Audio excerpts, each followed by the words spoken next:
नमस्कार दोस्तों, कैसे हैं आप लोग। दोस्तों, जैसे हम सभी को पता है कि आईडीएफसी फर्स्ट बैंक का रिजल्ट कल आया है और एक बैंकिंग सेक्टर पे कोविड का जिस तरह से इम्पैक्ट पड़ा है, सो हम सभी लोग चाहते थे कि इसका रिजल्ट को एनालिसिस करें और देखें कि एक्चुअल में कैसा परफॉर्म कर रहा है, क्योंकि अगर कोई एक सेक्टर है जो सबसे ज्यादा इम्पैक्ट होगा कोविड से तो वो बैंक होगा। और आईडीएफसी फर्स्ट बैंक एक ऐसा बैंक है जिसमें काफी लोग, रिटेल इन्वेस्टर्स भी काफी इन्वेस्टमेंट किए हैं, जो प्रोस्पेक्ट्स को अच्छा समझते हुए, उनके मैनेजमेंट को फॉलो करते हुए। तो आई थिंक ये बहुत इंपॉर्टेंट है कि हम इनका रिजल्ट देखें और एनालाइज करें कि कैसा चल रहा है बैंकिंग में, क्या रिजल्ट इन लोगों ने डिक्लेयर किया है। तो आइए दोस्तों शुरू करते हैं। तो दोस्तों, इसमें देखिए, सबसे पहले इस पूरे वीडियो में मैं आपको क्या बताना चाहता हूं, मैं एक बार हम लोग पहले रिजल्ट का क्विक स्नैपशॉट देखेंगे कि रिजल्ट कैसा है, क्या है। फिर उसके बाद हम लोग उसके मैनेजमेंट की क्या स्ट्रैटेजी और प्रोग्रेस रही दोस्तों, उसके बारे में जरूर बात करेंगे। क्योंकि मेरा ये मानना है दोस्तों कि अगर मैनेजमेंट की स्ट्रैटेजी आप फॉलो करते हो और आप समझते हो कि वो एक्चुअल में क्या बताना चाहते हैं या क्या टारगेट अचीव करना चाहते हैं, और अगर उसके प्रोग्रेस को हम लोग मेजर करें कि सही में वो ऐसा कर रहे हैं कि नहीं कर रहे हैं, तो ये एक अच्छा इंडिकेशन हम लोगों को दे सकता है, अच्छा इंफॉर्मेशन दे सकता है कि बैंक के एक्चुअल में हालात कैसे हैं। तो उसके बाद मैं लास्ट में दोस्तों आपसे शेयर करूंगा कि मैं क्या सोचता हूं इस बैंक के बारे में। ठीक है, चलिए आइए शुरू करते हैं दोस्तों। फिर सबसे पहले रिजल्ट स्नैपशॉट के साथ। सो दोस्तों, अगर आप देखेंगे यहाँ पे, सो ओवरऑल आप अगर पिछले क्वार्टर कंपैरिजन में तुलना करेंगे, तो जो इनकी नेट इंटरेस्ट इनकम है वो 1626 से बढ़ के इस क्वार्टर में 1660 करोड़ है। और अगर लास्ट ईयर के क्वार्टर टू से कंपेयर करेंगे तो वो 1363 करोड़ थी। सो ओवरऑल जो ईयर ऑन ईयर ग्रोथ वो 22% दिख रही है, और क्वार्टर ऑन क्वार्टर ग्रोथ 2% दिख रही है, जो कि 2% की ग्रोथ सिर्फ इसलिए है क्योंकि हम अभी भी जानते हैं ना, गवर्नमेंट ने जो है मोराटोरियम की जो टाइमलाइन थी जो कोविड की वजह से, वो बढ़ा दी थी। So this looks fairly okay to me, to very honest with you. उसके बाद अगर आप देखेंगे तो फी से इनकी इनकम है 291 करोड़ की, और 148 थी लास्ट क्वार्टर में। ऑब्वियसली अभी इस क्वार्टर में जैसे ऑपरेशंस बढ़े हैं, लॉकडाउन खत्म हुआ है, कम हुआ है, तो उसकी वजह से बैंकिंग ऑपरेशन बढ़ेंगे तो फीस एंड अदर इनकम तो बढ़ना लाजमी था। That is quite good growth I would say. हालांकि लास्ट ईयर के Q2 के साथ देखेंगे तो अभी भी कम है काफी। ऑपरेटिंग इनकम अगर आप दोस्तों यहाँ पे देखना चाहते हैं, टोटल इन सबको जब हम लोग ऐड कर देंगे तो जो ऑपरेटिंग इनकम आ रही है वो आ रही है 2288 करोड़ इस क्वार्टर की, जो कि अगर आप देखेंगे ईयर ऑन ईयर के हिसाब से तो 21% की ग्रोथ शो कर रही है, विच इज गुड कंसिडरिंग जिस तरह के आपका लॉकडाउन और जिस तरह से बिजनेस इंपैक्ट हुआ, उस हिसाब से ऑपरेटिंग इनकम की मुझे ठीक लग रहा है। क्वार्टर ऑन क्वार्टर ग्रोथ देखेंगे 8% है, which is also decent growth. और अब आप बात करते हैं ऑपरेटिंग एक्सपेंस की। देखिए, ऑपरेटिंग एक्सपेंस यहाँ पे लगातार बढ़ रहा है, अगर आप देखेंगे तो अगर इस क्वार्टर के हिसाब से देखेंगे 1219 से लेकर 1486। और उसका एक और बहुत स्ट्रॉन्ग कारण है दोस्त, वो है आप जिस तरह से बैंक अभी अपने ब्रांचेस का एक्सपेंशन कर रहे हैं, तो ऑब्वियस है कि थोड़ा इनका ऑपरेटिंग कॉस्ट बढ़ेगा ही, नो डाउट। अब ये दोस्तों हम लोग चेक करते हैं कि इनका प्री प्रोविजनिंग प्रॉफिट कैसा है। पिछले क्वार्टर में 892 था, इस बारे में 803। यहाँ पे दोस्तों मुझे लग रहा था ना कि थोड़ा और अच्छा ये लोग परफॉर्म करते तो बेटर होता। प्री प्रोविजनिंग प्रॉफिट जहाँ पे लास्ट क्वार्टर में अगर 892 था और इस बारे में 80, इस बार में 803 करोड़ है, मेरे ख्याल से थोड़ा और इनको अच्छा परफॉर्म करना चाहिए था। बट ऑब्वियसली बहुत सारे रीजन है जहाँ पे जिसकी वजह से ये प्री प्रोविजनिंग प्रॉफिट उतना अच्छा नहीं आया है इनका। उसके बाद दोस्तों हम लोग देखते हैं प्रोविजनिंग क्या है। यहाँ पे लास्ट क्वार्टर का प्रोविजनिंग था 764 करोड़, इस बार का है 676। इसमें दोस्तों यहाँ पे जो मैंने जो इनका ये स्टार मार्क जो किया हुआ है, जब ये भी पढ़ा तो इससे एक चीज समझ में आई कि इन लोगों ने जो आइडिया और वोडाफोन के लिए जो 1622 करोड़ की प्रोविजनिंग दी थी, उसका 50% मनी ये लोग रिलीज कर दिए। मतलब अब उनको लगता है कि इतने प्रोविजनिंग की जरूरत नहीं है, तो 811 करोड़ ये लोग रिलीज करके उसकी जो प्रोविजनिंग है वो उन लोगों ने ऐड कर दी है आपके कोविड के थ्रू टोटल। इस तरीके से इन लोगों ने जो एडिशनल जो टोटल 1400 करोड़ की जो प्रोविजनिंग की है, उसके वजह से बैंक की बैलेंस शीट बहुत अच्छी हुई है। क्योंकि जो कोविड जिस तरीके का आ रहा है या जिस तरीके का इम्पैक्ट रहा है कोविड का बैंक में, आप जितने अच्छे से उसको प्रोविजन कर लेंगे, उससे आपकी बहुत ही अच्छी जो है मतलब बैंक की बैलेंस शीट मेंटेन होगी। और ये मैनेजमेंट की एक अच्छी, आप देखेंगे तो वो भी दिखाता है, एक मतलब इंटेंशन दिखाता है कि हमें सिर्फ नंबर से अच्छे रिजल्ट्स नहीं डिक्लेयर करने, हमारा मेन फोकस है कि हम अपनी बैलेंस शीट को अच्छे से स्ट्रॉन्ग करके रखें। तो अगर आप इन टोटलिटी देखेंगे तो इस क्वार्टर में इन लोगों ने 101 करोड़ का प्रॉफिट डिक्लेयर किया है, जो कि 94 करोड़ के पिछले क्वार्टर के रिजल्ट से थोड़ा बेटर है। लेकिन दोस्तों यहाँ पे एक चीज मेंशन करना चाहूंगा कि ये जो मेजरली जो प्रॉफिट आया है ना, वो इनका ट्रेडिंग गेन से, जो ट्रेजरी ऑपरेशन है वहां से आया है। बैंकिंग ऑपरेशन से अच्छे से प्रॉफिट जनरेट करने में ये लोग अभी भी, इनको थोड़ा टाइम लगेगा, क्योंकि still they are in growing phase. It's a good thing कि वो प्रॉफिट डिक्लेयर कर रहे हैं, बट एक्चुअल जो बैंकिंग ऑपरेशन से प्रॉफिट आना चाहिए उसमें शायद थोड़ा भी और टाइम लगे। और ओवरऑल देखेंगे तो इन लोगों ने थोड़ा स्लाइटली बेटर 101 करोड़ का जो प्रॉफिट दिखाया है पिछले बार के क्वार्टर से अच्छा है। सो ठीक है, ग्रोइंग फेज में है। थोड़ा प्री प्रोविजन प्रॉफिट और अच्छा होता तो थोड़ा और अच्छा रिजल्ट हम लोग बोल सकते थे। आइए दोस्तों, ये तो रिजल्ट हो गया, हम लोगों ने देख लिया कि इस बार इन्होंने कैसा परफॉर्म किया इस क्वार्टर में। और एक्चुअल में मैं बताऊं ना, तो Q3 से परफॉर्मेंस अच्छी होगी, अगर मैंने जो इनके सीईओ हैं वैद्यनाथन साहब, उनकी जो स्टेटमेंट भी फॉलो की थी कि, और वो ऑब्वियस है, Q3 में बिजनेस बढ़ेगा, लोन डिसबर्समेंट बढ़ेगी, तो प्रॉफिट थोड़े वहां से अच्छे दिखने शुरू हो सकते हैं।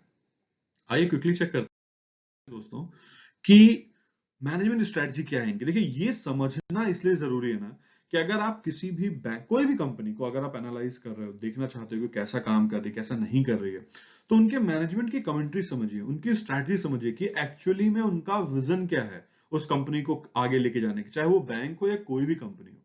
तो अगर आप वो विजन देखते हो और आप ये फॉलो करते हो कि अच्छा यार, इन्होंने 1 साल पहले ये विजन बोला था कि हम नेक्स्ट 3-5 ईयर में बिजनेस ऐसा करेंगे, तो क्या वो फॉलो कर रहे हैं कि नहीं, और अगर ऑपरेटिंग कंडीशंस चेंज हुई हैं जैसे अभी कोविड की वजह से, तो उस पे मैनेजमेंट रिस्पॉन्ड कैसे कर रहा है। इससे ना आपको एक बहुत अच्छा इंडिकेशन मिलता है कि यार एक्चुअल में बैंक का मैनेजमेंट कितना स्ट्रेंथन है, कितना पावरफुल है, और उनका काम कितना अच्छा है।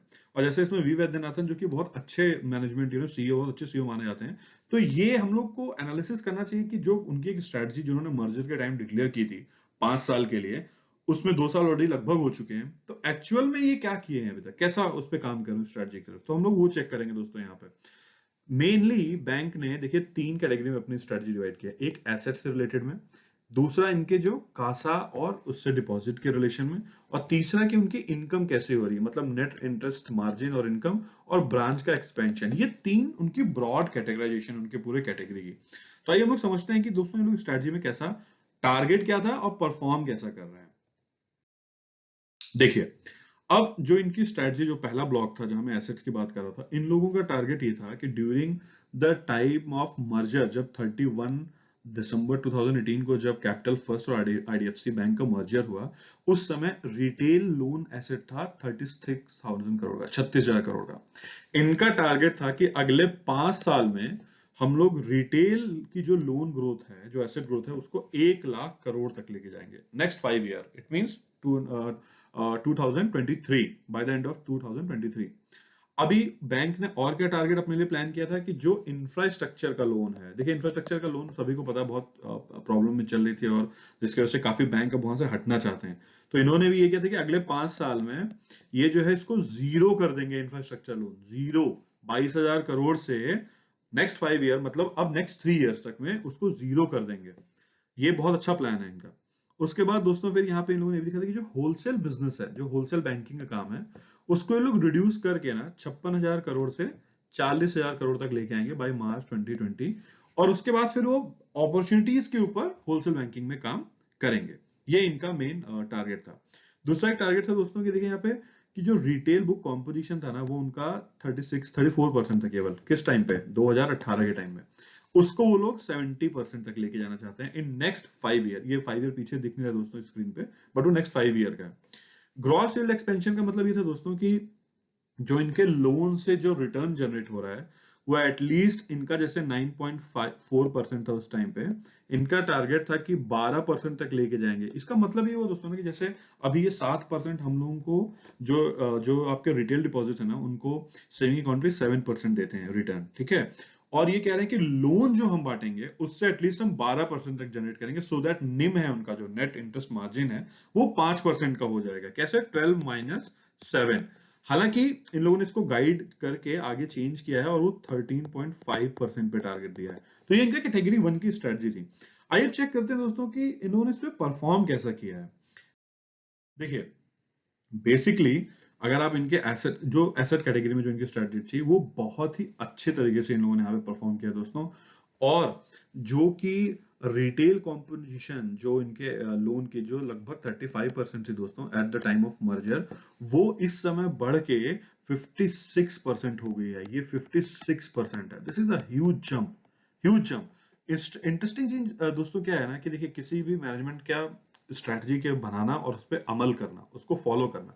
आप लोन बुक देखो, 1,04,000 करोड़ यहाँ पे है, इस समय 1,06,000 करोड़ है। व्हाट इट सेज कि ग्रोथ लगभग 2 साल में लोन बुक की उनकी वैसी रही है। क्यों? क्योंकि सिग्निफिकेंटली वो लोग होलसेल को यहाँ पे होलसेल को रिड्यूस करते जा रहे हैं अगर आप देखेंगे टाइम बाय टाइम, और रिटेल को इंक्रीज करते जा रहे हैं।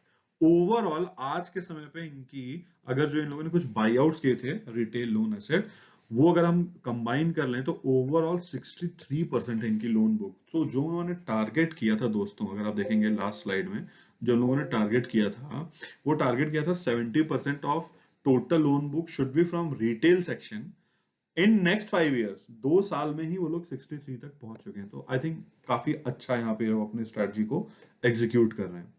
आइए दोस्तों चेक करते हैं हम लोग कि इनका ओवरऑल जो लोन बुक है वो कैसा इंक्रीज किया। तो देखिए इसमें हम लोग को क्लियरली दिख रहा है दोस्तों कि 36,236 करोड़ से रिटेल लोन बुक वो इस समय पहुंच चुकी है 59,860 crore, near about 60 KCR, 60,000 crore तक पहुंच चुका है। और जो कैगर बनता है वो लगभग है कितना, 25%। That is phenomenal growth. That is phenomenal growth in the sense कि जो स्ट्रैटेजी प्लान किया है उस पे वो लोग काम कर रहे हैं, वो बहुत अच्छी बात है।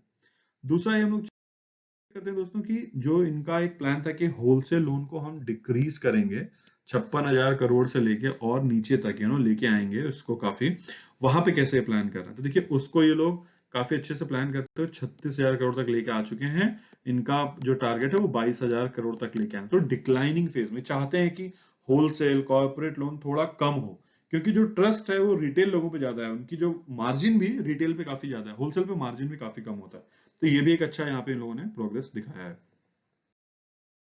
दूसरा दोस्तों हम लोग चेक करते हैं कि जो इंफ्रास्ट्रक्चर लोन को ये लोग निल करना चाहते थे आने वाले टाइम में, अगले आई थिंक 5 साल में। तो अभी देखिए 22,710 करोड़ से ये लोग ऑलरेडी 12,502 करोड़ हो गए।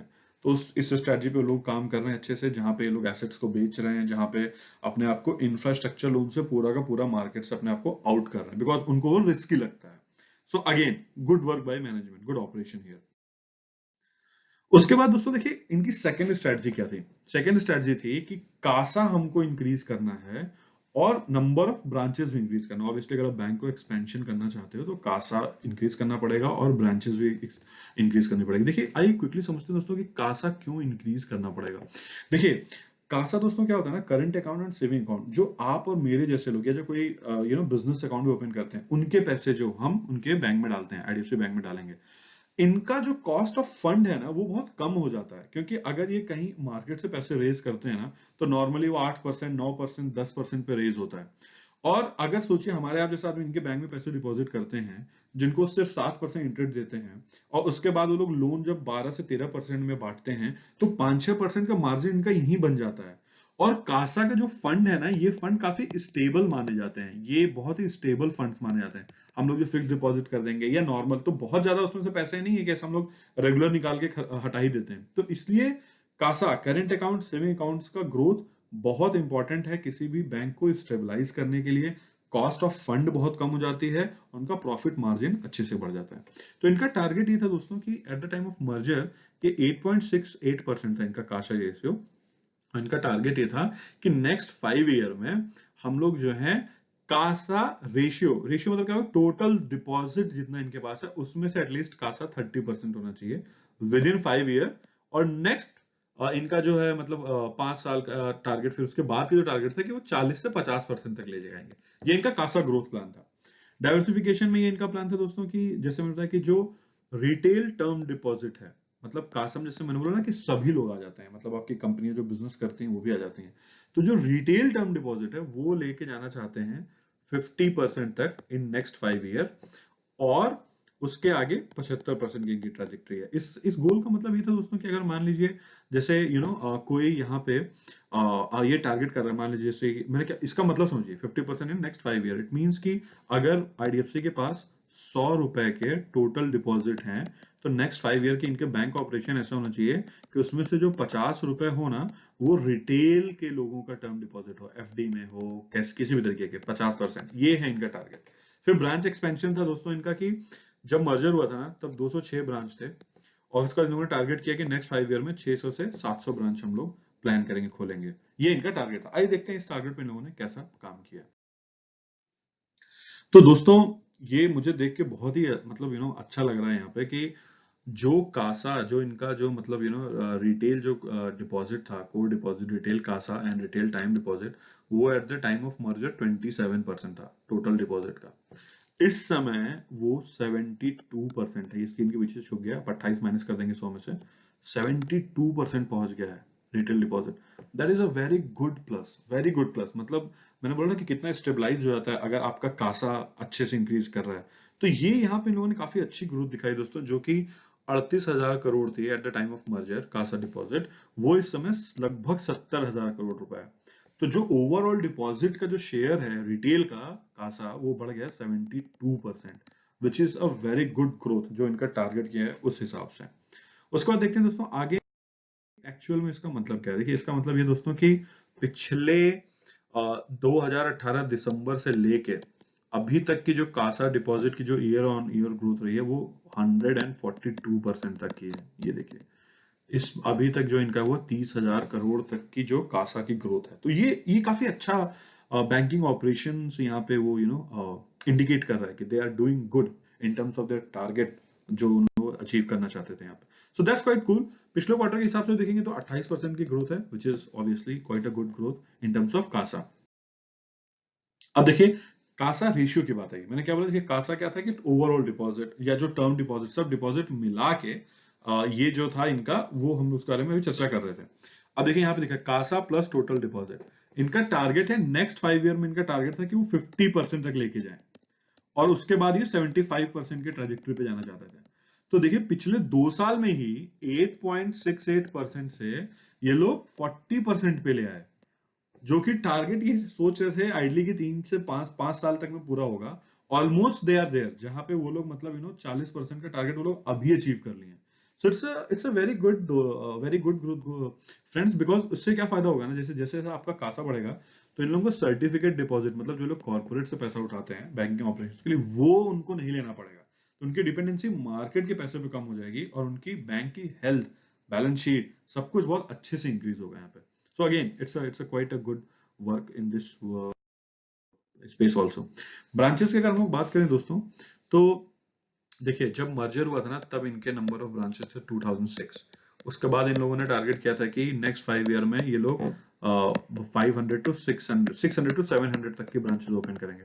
अभी देखिए इन लोगों ने पिछले 2 साल में टोटल अगर हम लोग देखें यहाँ पे, तो 300 से ज्यादा ब्रांचेस, लगभग 318 ब्रांचेस ओपन कर लिए, इसीलिए ऑपरेटिंग एक्सपेंस भी थोड़ा सा ज्यादा है। सो आई थिंक अगेन, और ऐसा नहीं दोस्तों मैं सिर्फ पॉजिटिव बातें सारी कहना चाहता हूँ। देखिए चैलेंजेस तो ही है, कोविड की वजह से चैलेंज है और भी काफी, लेकिन जो इनका ऑपरेटिंग एक्सपेंशन प्लान है, जो इनका टारगेट था, उस पर ये लोग काफी अच्छे से काम कर रहे हैं। इसलिए मुझे जो अच्छी बात है वो मैं आपको यहाँ पे बता रहा हूँ। अब देखते हैं इनका स्ट्रेटजी नंबर 3 क्या था दोस्तों। देखिए स्ट्रेटजी नंबर 3 ये थी कि इनकी निम इंप्रूव होनी चाहिए। निम क्या होता है दोस्तों? नेट इंटरेस्ट मार्जिन, मतलब वही इनके पैसे का सोर्स है।